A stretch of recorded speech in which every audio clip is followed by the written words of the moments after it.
กินข้าวแล้วนั่งกินก็กินเราไม่ไล่ก็มีเยิ่มมันต้องนี่เฮ้ยเกิดคือเนี่ยยังก็ซ้ำกินนี่เนาะนี่มันต้องนี้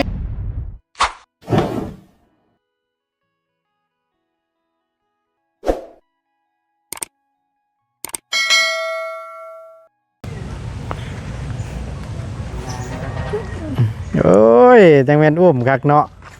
เจคักแท้ๆอันนี้ตัวคือคอฮักตะแม่มอยู่บ้านนี่โอ้ยตะเนาะกินข้าวแล้วบ่นี่ยังอยู่กินนมได้จักเดือนเลย3 เดือนตัวนี้นะ3 เดือนนี้ผู้หญิงหรือผู้ชายใช่ผู้ชายโดยโอ้ผู้ชายอยู่พี่นี่เพิ่นได้ลูกไผ่มาเฮือนได้เนาะโดยถ้าว่าได้ลูกผู้หญิงนี่เสียเปรียบเนาะเรียบแล้วมือเห็นเขาแล้วโอ้ยเนาะกินข้าวอันนี้บ่ข้าวหย่ำเฮานี่บ่นั่นแหละข้าวสิแรกเพิ่นกินอยู่บ่เนาะแก้มมันน่าตะมุยอยู่บ่เอ้ยโดยคือไผนี่คือเฮาแหละเด้เห็นว่าคือเจ้าบ่โดยบ่แม่นคือแม่บ่แม่เรื่องนี่ตามกันแล้วคือพ่อนี่ยันว่าคือแม่นะหลายกว่าเฮาอ่ะแม่นเบิ่งนี่เบิ่งก็เบิ่งนี่หน้าตาไปสินั่นตามกันแล้วคือพ่อนี่นี่ใส่ข่าวอยู่โอ้ยข่าวเด็กน้อยชาวใครนี่ข่าวแล้วนี่เนาะข่าวไม่ซังแบบนี้คุณข่าวบ่นี่ซ้ำนี่แหละเด็กน้อยเนาะว้าปุ่มเลาะอยู่พี่น้องเอ้ยน้าบ่าวของน้องป๊อปเนาะมื้อนั้นเจ้าบ่ไปเล่นใบสมนุกว่าแม่นเลยเพิ่นว่าในใดมื้อใดแหละเดือนใดแหละเดือนนี้แล้ววันที่30นี่ไปเอาวันที่30ใช่มั้ยนี่เด้อเอาไว้ได้ไว้เด้อเขาจะได้เด้อบ่ไกลเดือน6นั่นเด้ถึงไกลเนาะเนี่ยเขาบ่ได้เอาอีกก็ว่าก็จะเมืองไว้เดี๋ยวได้ตัวเฮ็ดอันน่ะขออนุญาตได้ว่าจะได้ไวๆเอ้ยเจ้าบ่เร่งน่ะอยากได้ไวๆติเร่งให้ไวๆเพิ่นว่าได้ซะเพิ่นว่าก็ไว้อยู่ก็บ่ได้เกินดอก30นี่ตัวไปเอาตอนแรกโอ้ยยังไงเขย่าหน่อยนิดนึงโอ้ยอยู่ซื่อๆแล้วบ่อยู่เนาะโดยต้องย่างห้วนโดยเมียไปใช้เมียน่ะอยู่เฮือนนี่เมียอยู่เฮือน1ข้าว1ข้าวได้ยังกินข้าวแรงน่ะบ่ได้ยังเด้บ่ได้ยังซับได้พี่น้องเอ้ยเนาะ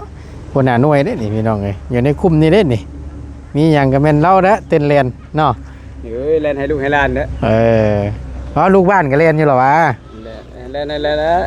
แต่ว่าคนในบ้านนี่ก็มีแต่ผู้หัวหน้าหน่วยแล้วแหละเจ้าบ่แม่นบ่ใช่ก็บ่แม่นเอาก็ผู้ตามคือพี่น้องคือกันเนาะดีแล้วแล่นในลูกในหลานจะได้สะดวกสบายถ้าเจ้าบ่เล่นในมื้อนั้นกับพ่อแม่เนี่ยน้องเพิ่นจักเสียอะไรนั่นแหละมันยากพอได้ประสานงานกันเนาะมื้อน่ะหลายขั้นตอนอยู่บ่หลายโอ้ยไอ้เด้เงินล้านให้2,200คือหมดแหละยืนหันยืนนี่ตินั่นแหละเอ้ยมิกาปึ้มเพิ่นเนาะนั่นแหละเฮ็ดได้ซั่นพี่น้องเอ้ยอยู่ในเมืองก็ล้านปลายแล้วเขาเอาดิหม่องนี่แสนหม่องนี่3-4 แสนเนาะโอ้มองละแสนนี่ก็หลายบ่อนในล้านไปก็มามือวันจันทร์นี่เบิดก็ว่าได้โอ้ว่าเอ้ยมันมือไปมื้อนี้ล่ะอุ้ยเพราะว่าอันนี้ธรรมดาแหละอันน้อยเขาว่ามันวิทย์เข้าไปก็เป็นมือโอ้ยเนาะเอาบ่ให้เบิ่งเอาขนมให้นี่เอาลงมาครับเอาขนมน้อยเอาขนมน้อยมาลงมาพี่เอาขนมพี่ลงมามาไว้กินบ่ขนมกินบ่ขนมเนี่ยมาเอานี่เฮ็ดได้เอานุบมือก่อนไปบัดนี้ฝนสิตกแล้วมืดฝนมาแล้วพี่น้องเอ้ยเบิ่งขนมแม่นน้าบ่าวน้าป๊อปก่อนพอมาให้ลูกแล้วลูกเจ้ามีจักคนก็3 คนเอาใจไรเด้อโดยบ่เป็นหยังแบ่งกันนี่แหละเนาะโอ้ยให้แท้ๆนี่เอาข ก่อนหนึงตื่มเนี่ยฝนสิตกแหละอ๋อโด อันนี้เราไปมือขาดนี่ไปอีกแล้ว มันคานนี่ไปอีกบ่ ไปอีกแล้วมือทำชิบเอาแล้ว ใคร ไปเอาตะแรง ใครอยู่ซะ ยัดของเราแล้ว คำว่าได้ไว้มันก็สาธุ ได้ไปก็ได้อยู่แต่ว่าเงินนั่นแหละ เงินนี่ เออ เอาต้องได้เสียอีกบ่ เชียร์เราเชียร์ธรรมดาแล้ว2-3เชียร์ต้องเชียร์ต้องเชียร์ เสียค่าเอาไปเช่นแบบค่าในค่ามาซอค่าลาวแล้ว ให้เราเป็นนำกันหน่อย ใครจะหลอกเสียก็คงสิบ่แพงดอกบัดนี่ บาทก็แพงดอกประมาณ 2-3เซน โอ้ตอนทำบิดเอ็ดนี่ก็ลัดเอ็ดแล้วก็อยู่กลุ่มนี่อยู่กลุ่มนี่ก็ให้พวกซอกลุ่มทางในบ้านก็อยู่กลุ่มกันเกือบ2แสนนี่ ยากเนาะ เนี่ยเด้อ ที่ว่านั่นใด ก็คือเมื่อตะกี้คือในบ้านอยู่บ้านเฮาเองก็สบายอยู่ แต่นี่บัดพุ่นแน่เนาะ นั่นแหละ เอาให้มันแล ไป มัน นั่น ทั่ว อยู่ในบ้านก็ฮอดกลุ่มก็มีหลายคนนี่ให้50ก็บ่พอแล้วหลายคนผู้ละ10,000โอ้ยดีเลย3คนมื้อนั้นเฮาโอ้ นิ่งๆดีเพิ่นอยู่3คนติ นั่นแหละ กับอยู่หลายนี่บ่แฮงเนาะ บ่แฮงก็อยู่หลาย 3คน เขาว่าขอนำอายเด้อแสนหาเด้อเขาว่าบ่เป็นหยังช่วยกัน สอยกันเนาะก็ดีละเอาไปพาเพิ่นเลาะซะบัดนี้โดยขอบใจหลายๆมั่นใจว่าคือบอกคือพ่อบอก มันใจแล้ว ลูกพ่อติ เออ ลูกชายเด้พี่น้องเอ้ยเนาะบ่หยอกเด้อเจ้าจะตื่นเช้าเฮาได้ หน้าบ้านน้องป๊อปพี่น้องเอ้ยไปเดี๋ยวเข้าไปหาน้องเพิ่นก่อนพี่น้องเพิ่นก็สิตกบ่ฝนเนาะตัดภาพอีกบาดนี้พี่น้องเอ้ยหม้อต้มหน่อไม้เกือบไปไม่หม้อเนาะน้ำแห้งบ่ยังอยู่เนาะปลามีแต่หน่อไม้ไล่เลยพี่น้องปลาตัวหม้อยังตัวนี้ฮะได้ยังเฮ็ดกินนี่น่ะบ่ได้ยังนี่ว้าวโอ้บ่ไปซะแล้วมื้อนี้พ่อเว้ยกินข้าวแล้วนั่ง กินก็กินเราไม่ไล่ก็มี อยู่เยิมมันต้องนี่เฮ้ย ก็มี เกยคือนี่ ยังก็ซ้ำกินนี่เนาะ นี่มันต้องนี่มันต้องนี่คักเอาคือเดี๋ยว เขาสิต้ม เอาคือจังว่าใส่ข้าวสาร สิต้ม สิต้ม แม่ ขัวหมูบ่ล่ะ บ่ได้ครัวนี่สิต้ม ต้มเมา แม่ อาหารไผนี่ แม่เฮาน่ะกินบ่ได้ เพราะว่าทางแม่ซื้อให้เฮามื้อนี้นะ เนาะ แม่ โอ้ยง่ายอาหารเจ้านั้นนี่เนาะ ซื้อให้เฮาแล้วบัดนี้ล่ะตัวนี้ล่ะมันติดกับอีหยังก็เขาเอิ้นว่าไขมันแม่นบ่ 3ชั้นบ่ บ่แม่น บ่แม่น บ่ฮู้คือกัน ไม่ยังจ้ะ เป็นหมูบ่ฮู้จักหมูหยังเนาะ เป็นหมู ชิ้นหมู หมูพันธุ์เด้ แล้วที่นี่ล่ะติดกับไขมันนั่นบ่เขาเจ้าบ่ให้กินแบบของมันจังซี่นะ เอา เขาเจ้าให้กินแบบเวลาเขาปิ้งแล้วมันสิมันเขาเอิ้นว่าหยังโคบ่สิแห้งนะบ่ให้มีมันไขมันติด หมูเอ็มบ่ง่ายๆก็ให้กินแต่ซีดมันหั่น แม่น ส่วนน้ำมันนี่ให้แยกออก แม่น แต่ว่ากินน้ำมันมันสิเผ็ด โดยเขาก็เลยเขาเจ้าก็ให้เบิกให้ค่อยหน่อยนึงบ่อนใดที่บ่มีน้ำมัน บ่เอาแต่ซีดว่าซั่นซะ แม่น ฮะโอเคจ้ะพี่น้องเอ้ย น่าตะมันเจาะเอากัน อันนี้ พี่โพสิไข่จ้า อันนี้ต้มเนาะ ไอ้ตะมันเจาะเอากันกี่ตะบาด้วย ต้มบ่แม่ เม่อะ บ่ได้ใส่หัวสิงไข่บ่ส้มใบมะขามได้ซะใส่แต่มะพริกกับข้าวอัน เจาะตะบา ข้าวอันนี้นี่บ่ข้าวอันสารนี้มันต่อยไปเมื่อกี้พี่ ไข่เหรอจ้าเด้ออยากกินคือกัน อยากกินคือกัน กินได้บ่ กินบ่ได้ นี่เจ้าก็ตากินปิ้งชิ้นหมูอันแล้ว นี่ คือตัวนี้ เขาสิเอาให้อ้าย ตัวนี้ ไม่ ไปหา ทั้งแม่ แม่ไปหา แม่เห็นคนเราไปใส่บไหวายเลยเมื่อแต่เสียยาแล้วก็นอนพัก เมื่อย เมื่อย ไปเชียร์หญ้าบ่มื้อนี้ แม่นใส่ เสียหญ้าอย่างเดียวอันเฮาบ่ได้เป็นหยังก็บ่ได้เมื่อยดอกมันบ่ อันนี้แหละเห็นเคยเป็นหยังบ่หน้าค่อยนี่ ชิดๆติ แม่น นักแล้วอาการนะ เขากินยาแล้วเขากินอีหยังบ่ได้เลยทีนี้แล้วเฮาก็ไปเสียหญ้าแล้วเฮาก็เมื่อย เพิ่นให้พักผ่อนตัวไปเสียหญ้า ก็แม่เฮาไปเฮาก็อยากไปคือกันแบบให้เบิดเลยเด้อเพราะว่ามันสิเบิดมื้อนี้เลยเฮาก็บุกเร่งมือ แม่น เต็มที่เลย เต็มที่เลย บ่ธรรมดาแล้วสั่น แล้วเมื่อดีทางเบาเพิ่นมาถ่ายคลิปอยู่สวนมันแล้วเขาก็เลยขอติดรถไอ้เพิ่นเมื่อนำเพราะว่าใกล้สิฮอด 11 โมงแล้วเด้ ช่วงสิเที่ยงพอดี แม่นเพราะว่าหญ้าเฮาก็เบิดแล้วเขาก็ได้เมื่อนำเพิ่นค่ะซั่นเนาะย่างบ่ไหวเลย โอ้ยพี่น้องเอ้ยที่ว่าได้เนาะแล้วเรียบร้อยบ่บัดนี้น่ะ แล้วเรียบร้อยเสียอีกส่วนหนึง ยังอีกส่วนหนึงโอ้คือหลายแต่ แต่บ่ได้ร้ายส่วนตัวหันหน่อยเดียว บ่ แม่น ก็ถือว่าล้นเติบแล้วบัดนี้จังสิได้เสียอีกนี่เนาะ แม่น ประมาณจักทิศ ก็ประมาณอยู่หันบ่ฮอดอาทิตย์ดอกหน่อยเดียว บ่โตที่เฮาเสียแล้วนี่นะแล้วเฮาสิได้วนกลับมาเสียอีกอยู่บ่ โตฮักก็แล้วนี่นะเสียเดี๋ยวนี้ก็ออกเบิดแล้วบ่เสื้อทำบ่เพิ่งเบิ่งเขาจง2-3 อาทิตย์ได้แล้วประมาณ3นี่คืบนึงแล้ว ตัวเฮาเสียก่อนๆนั่นบ่เสียไปนำปงขึ้นน้ำหลังอีกชูๆ โตป้งก็ป้งขึ้น ตัวทอนก็ทอน โตทอนก็ทอนก่อน โอ้ยจักสิว่าได้ใดพี่น้องเอ้ยนี่แหละเนาะหญ้ามันบ่ แม่นแต่มันของงาม มันงาม แม่นมื้อใดเขาไปเสียอยู่บ้านวังเอ้ยหั่นไปเบิ่งเลยเด้อ บ้านวังเอ่ย แม่น วังเอ่ย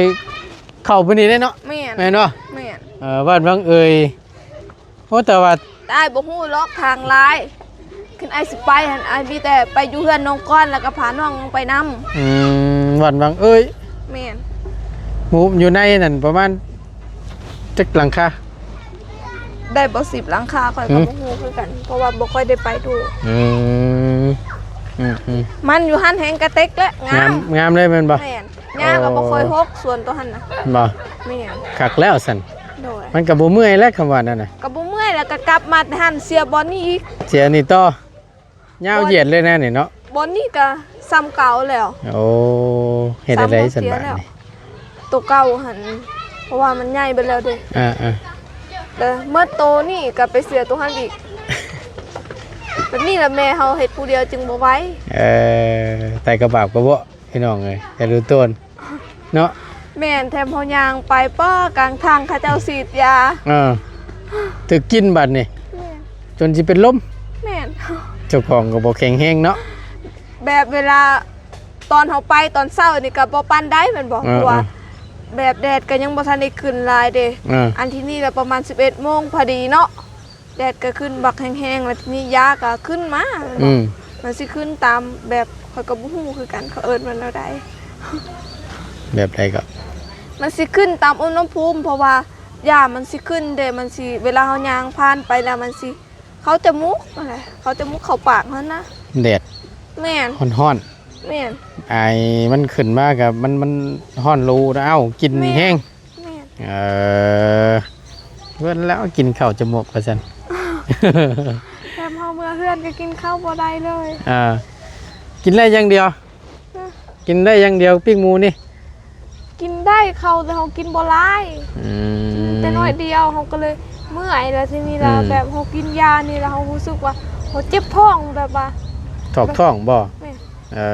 โอ้คำว่านั่นน่ะเมื่อยคำว่าถอกท้องแบบไปทายลุบ่ก็บ่ได้ไปทายนี่ละเจ็บซื่อๆเจ็บซื่อๆนี่แม่เพราะว่าเขาเจ้าบอกว่าพญาติตัวหันสิตื่นแล้วมันสิตายเพิ่นว่านั่นไดแม่เขาบอกให้เบิ่งโตเจ้าจนเรื่องแล้วเนาะเคยกินมือนึงของมึงเทื่อก็ตั้ง2เทื่อต้มหั่นน่ะเขาต้มน้ำน่ะเรื่องแล้วว่าเราก็เบิ่งนี่พี่น้องเอ้ยโดยพี่น้องเบิ่งในกล้องอาจจะแจ่มใสอยู่แต่ว่าเบิ่งตัวจริงนี่เรื่องๆเด้คนขาดเลือดประจักษ์ล็อกนี่บ่ได้ขายเลือดนะบ่ฮู้คือกันเนาะขาดเลือดนะนี่เห็นบ่อย่าว่าจังซั่นนะข่อยแฮงย่านเอาตัวเรืองๆตาเรืองๆนี่ย่านอย่างเดียวเดี๋ยวนี้เสี ใจพี่น้องเลย เอาคำคนตาเหลืองแบบนี้นี่นึ่งมานี่สิเป็นพี่เอิ้นว่าหยังพี่น้องอีกกรณีหนึงก็ เขาสิได้บ่ได้กิน ไม่เมื่อยตาเหลืองเฮ็ดนิดๆหน่อยๆก็เมื่อยบ่ เมื่อยแล้วเขาก็แบบบางทีเขาเฮ็ดเวียกหนักหลายก็เขาหายใจพืช ได้ง่ายนั่นคำภาวนาเขาว่าภาวนาแต่จะเป็นตับมันแหล้ว นั่นบ่ ถ้าเป็นตับเกี่ยวกับประเภทตับนี่ ตายอย่างเดียว ไว้ได้น้องเอ้ยอันนี้เว้าตามชื่อนะพี่น้องเพราะว่าหนึ่งมาอย่างหนึ่งมาเป็นอย่างที่บ่ตุนจังว่านั่นนี่ที่ถ้าว่าคนเป็นโรคตับนี่ถ้าว่ามันเป็นใหม่ๆเขาอาจจะรักษาทันถ้าว่าปล่อยไปล้นๆนี่ว่าอยากเห็นแทบทุกคนน่ะรักษาบ่หายอ่ะนะ โดย ถือว่าโรคคนมีเงินน่ะ เขาบ่มี ยื้อเวลาไปถ้าเพิ่นมีเงินก็มีแต่ยามากินนั่นนะเอาไปเอายามากินนี่สิ ยาเบิดก็คือเก่า เพราะว่าเห็นหลายคนแล้ว โดย แต่กับภาวนาหมอมันเป็นโรคนั่นแหละถ้าเลือดจางเลือดยังนี่ก็บ่เป็นหยังเฮาก็ซื้ออันนี้มากิน เวลาแบบบอกเวลาเขาเวียกหนักแบบก็บ่หนักปานใดว่าเขาเสียหญ้าเพิ่นบ่แบบเขาหายใจจังซี่คือสิบ่ทันนะหายใจพืช เมื่อย แม่น บ่ได้เคยเป็นโรคหันโรคนี่บ่ที่ผ่านมานะ บ่เคย เพราะว่าเขานอกจากเป็นไข้ก็บ่ได้เป็นหยัง บ่ยันว่ามีโรคประจำตัว เป็นไข้กับเป็นไออย่างเดียว เอ่อ แต่ละปีต้องได้เป็นเทื่อหนึง ปกติน้องเอ้นั่นน่ะมันของธรรมชาตินั่นน่ะ แม่น เฮ็ดได้เรื่องไข้เรื่องหยังน่ะ แต่เป็นแบบคนอื่นเขาสิเป็นหลายสิ่งหลายอย่างมันบ่สิเป็นแบบอิหยังก็ไส้เฮานี่จังซี่มันสิบ่อันนั้นเด้ แม่นเพราะว่าส่วนหลายอ่าคือให้เป็นนี่คือตะกี้เบาตูนเป็นนี่ก็คือกันพี่น้องเลยตอนไปกวดช่วงนั้นไปเช็คร่างกายเบิ่งแลเป็นมิดเลือดขาวขึ้นสูงบางเทื่อกับมิดเลือดขาวเฮาต่ำไขมันหุบตับประมาณนี้นะให้งดของมันของหวานไขมันหุบตับในการอันตรายเห็นบ่ตับไก่นั่นแหละบางเทื่อเห็นบ่พวกอันไขมันมันโอบนะเกือบนะอันนี้ก็บ่ต่างกันหรอกเฮาคนเขาเพิ่นว่าเพิ่นว่าไขมันหุบตับนะคล้ายๆกันนั่นแหละก็มีแต่กินยารักษาเอาหั่นละเป็นไปได้นะก็ปีนึงเช็คครั้งนึงร่างกายคนเฮาบ่เป็นหยังก็ต้องเช็คกันนะเพื่อความปลอดภัย บ่ค่อยบ่เคยเลย บ่เคยเลย องค์ผมค่อยก็ล่น เป็นมะเร็งมาจากปอบล้นหลายบ่ ล่นตั้งแต่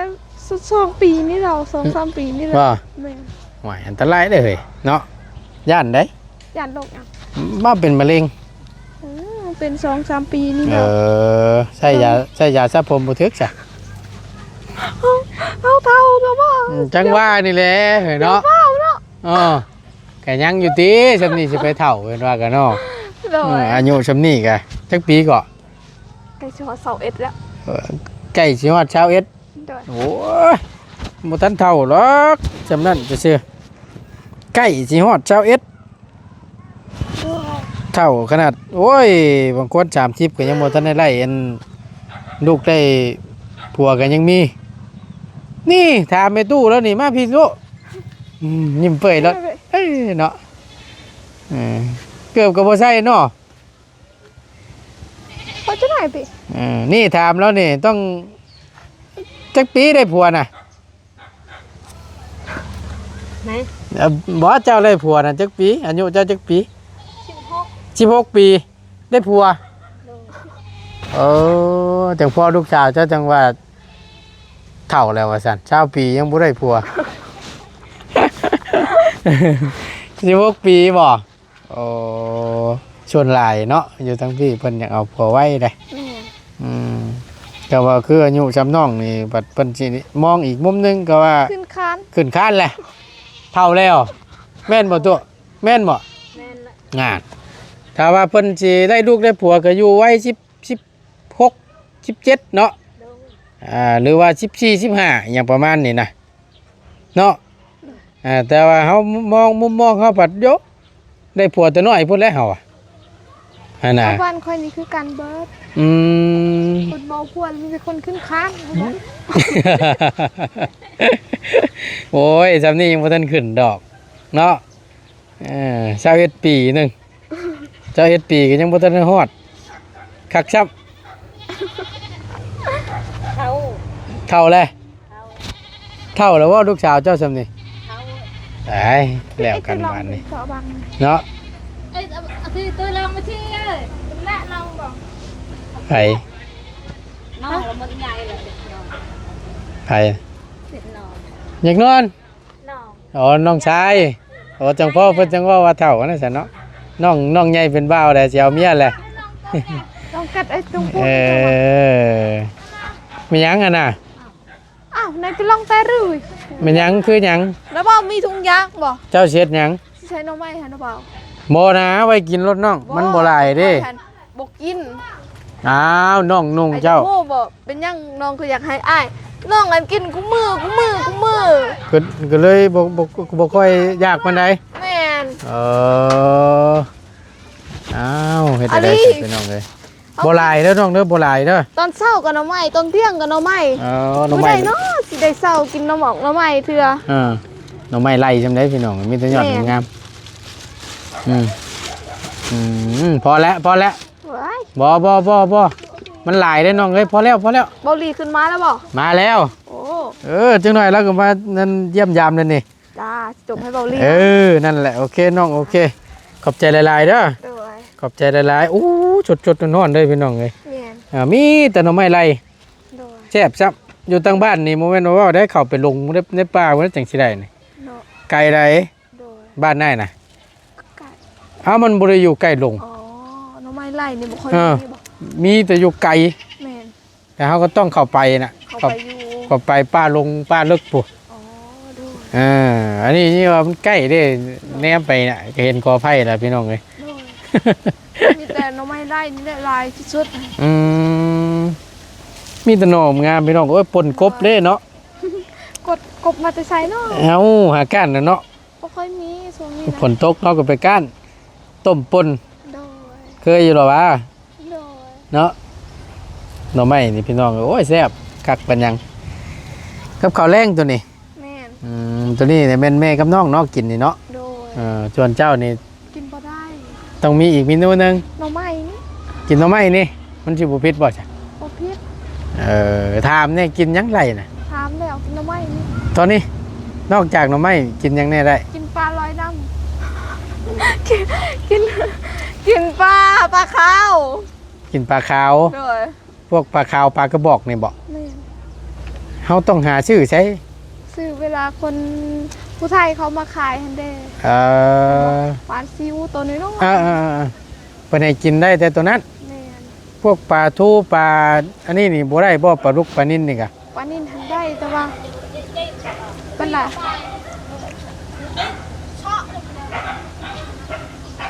เอาอีกบ่มักนัดนะ ฮะ เอาอีกบ่มักนัดนะ ชุกแล้วบ่ สุกแล้ว เอาไว้ก่อน ได้หรอ นี่ได้แล้วนี่ ขอบใจหลาย มืออื่นอีกเด้อ ๆมื้อหน้าก่อน ขับใจ โอเคมาพี่เอากับจิมี่ดอกขนมไปกินเนาะก็ได้อ่า ขนมก็บ่ได้ โอ้โหเฮ็ดได้ฉันบาทนี่พี่น้อง ใจ เอ้ย พี่น้องเอ้ย เนาะ แม่น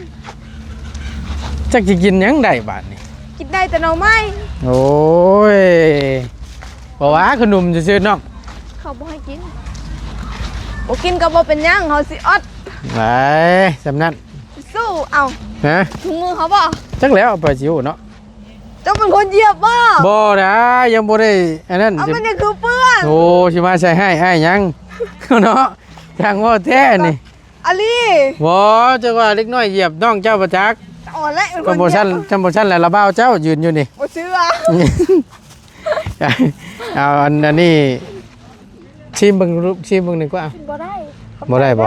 เดี๋ยว ยันวะ ลองกิน ว่ามันรสชาติแบบใด เคยกินอยู่แซ่บ แซ่บอยู่บ่ แม่น เจ้าเคยกินอยู่ไส เคยกินอยู่ซื้ออยู่ฮันเวียด บ่ โดย แซ่บแม่นบ่ แซ่บ เป็นหยัง ก็เป็นคนบอกบ่เป็นคือกันเนาะ อ้าวมันเป็นกล้วยหรือเป็นมัน อันนี้ บ่ เออ มันสิเฮ็ดคือกับมันแน่ๆนึง บ่ โดย เออเนาะแสดงว่าเคยกินซะเนาะ โดย แซ่บอยู่เนาะคำแซ่บเลยโอเคซั่น โดยขอบใจเด้อขอบใจเด้อให้หน่อไม้เด้อ จ้า เช้าไวๆเด้อ โดย โอเคอยู่ดีมีแฮง อยู่ดีมีแห้งคือกัน โชคมานร่ำรวย โดย สบายดี โดยขอบใจเด้อ แต่ดูตัวน้องคนพี่น้องเลยกินหยังก็บ่ได้เนาะ โดย เอาเช้าไวๆโอ้ยขะลำแหละงดน้ำแหละช่วงนี้ก็ได้แนวอยากแนวกินก็ได้ อ้วนเลย โอ้แต่นี่ก็ล่มพัด ปิว หุ่นกับพ่อๆกับเมียบ่ตูนพี่น้องเลยซ้ำสาวรัฐจะมีแบบนี้แหละหุ่นแบบนี้แหละ เมียประตูนะ เนาะ ยังไม่เคยเห็น น้ำหนักก็ประมาณ40 งาม 4045ประมาณ45 46นี่แหละ สัมพันธ์นะบ่ต้อง ตัวแล้วน้ำหนักเท่าไหร่ หลายอยู่ประมาณ50ปลาย ฮอดอยู่บ่เบิ่งหุ่นบ่ชงแท้นี่ใหญ่น้ำเสื้อผ้าสิได้นี่ ประมาณ4 67 โอเคฉันอยู่ดีมีแฮงเช้าไว้น้องสบายดี โอ้ยพี่น้องเอ้ย